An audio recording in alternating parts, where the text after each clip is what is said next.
kung hindi lang kailangan yung tinatanong ko pa yung nag-aamay sa akin. Kailangan ko bang may bantay? Kasi wala akong kasama. Don't hear my voice. Just hear the voice that's talking. Don't mind me. I'll look at my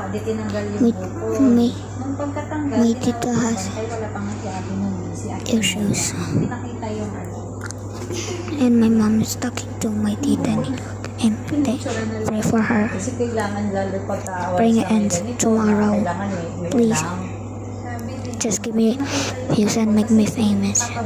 Please pray for me, okay? I mean, pray for Tita Lina.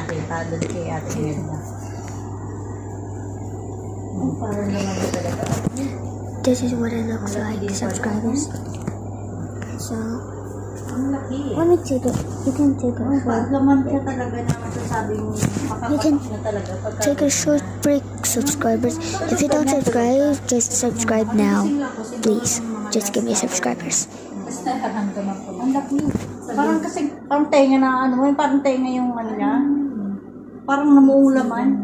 Sabi ko nga, bakit naman sa sono, palaging sinasabing fluid lang yun? Hindi yung fluid, buo na buo siya, na walang solid. Kaya pala nag-decide sila na, kasi buo na talaga siya. Tsaka nung pagkatapos inaspirate, kahit ganito siya, ang nakuha lang ni Doc, 8 cm yun, ang nakuha lang ni Doc, isang syringe lang, ganito. Tapos after ng procedure, few days after, may Don't mind us now. medyo malaki tayo nakakapa. Kung sabi ni Doc, Baka namamalag nung pagkatapos ng siya?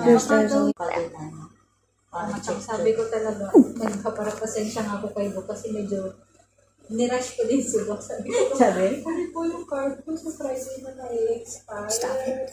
Mabait din naman si Doc kasi tingnan mo, nirush ka, nagulat din siguro siya. May nabayan agad yun.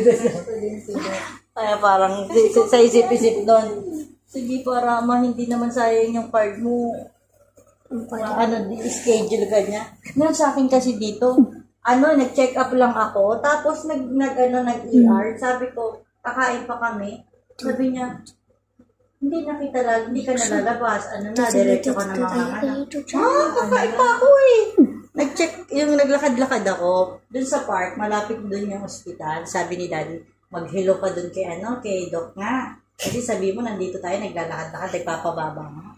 Tapos, naglilibur ako. Siyempre, naglakad ako Siyempre,